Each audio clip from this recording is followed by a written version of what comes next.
दरम्यान या निर्णयावर राजकीय वर्तुळातून नेमक्या काय प्रतिक्रिया आलेल्या आहेत आपण ते देखील पाहूया। राष्ट्रवादी काँग्रेस पक्षाने सुद्धा वेळोवेळी या विषयावरती मागणी केली होती।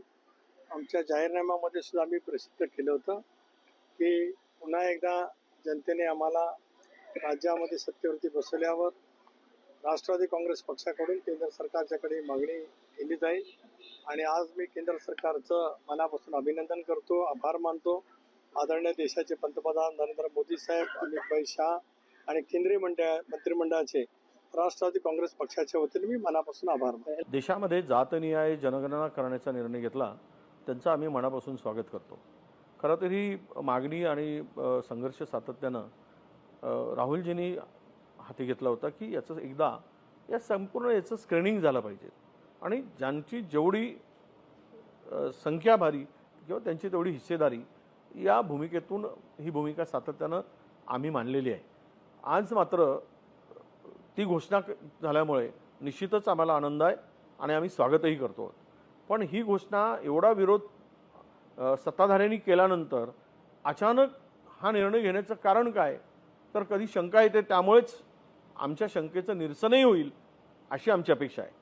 हे शंका कुठली, तर उद्या बिहारच्या निवडणुका आहेत आणि निवडणुकापुरती घोषणा नसावी। आता मात्र ही जे अत्यंत महत्त्वाचा निर्णय केंद्र सरकारने घेतला की एससी एसटी आणि बाकी इतर जाती ह्यासुद्धा त्या ठिकाणी जनगणनेमध्ये समाविष्ट होतील। ही मागणी खूप काळापासून होती। आज ऐतिहासिक महत्त्वपूर्ण निर्णय केंद्र सरकारने घेतला, मोदीजींनी घेतला।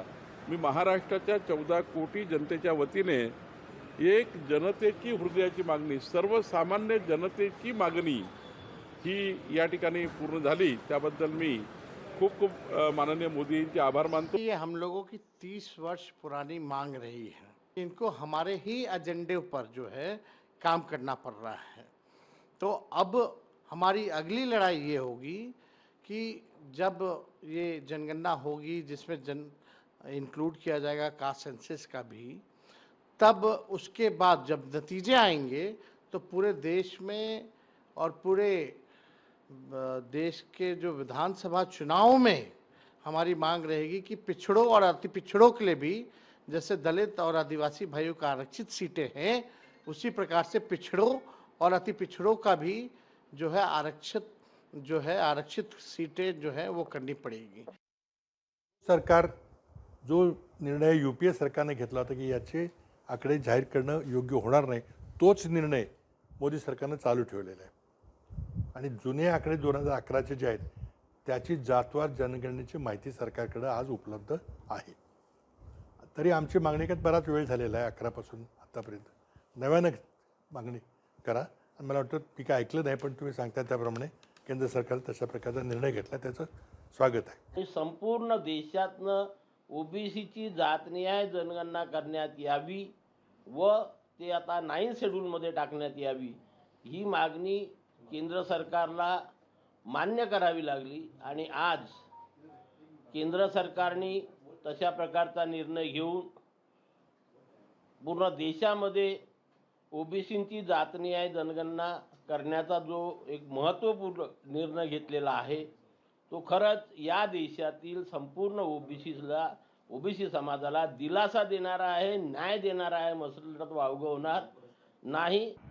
अनेक ओबीसी नेत्यांनी, अनेक ओबीसी संघटनांनी याबाबत पाठपुरावा केला आहे, लढा उभारलेला आहे, आंदोलनं केली आणि आता जर केंद्र सरकार याबाबत सकारात्मक भूमिका घेऊन या जनगणनेचा निर्णय घेत असेल आणि ती अंमलात येण्याचा मार्ग जर आम्हाला दिसत असेल, तर आम्ही नक्कीच या केंद्र सरकारच्या निर्णयाचं मोठ्या मनानं आम्ही स्वागत करतोय। महात्मा फुले समता परिषद निर्माण झाल्यानंतर तेव्हापासून जातगणना करा हा आमच्या प्रत्येक रॅलीमधला पहिला नंबरचा आयटम आहे। देशामध्ये जातगणना करण्याचा जो निर्णय घेतला त्याबद्दल आम्ही सर्व देशातले ओबीसी भटके विमुक्त अतिशय आनंदित आहोत आणि आम्ही सर्व त्यांचे आभार मानतो आहोत। लोकशाही मराठी ऐका, पहा, जागरूक रहा।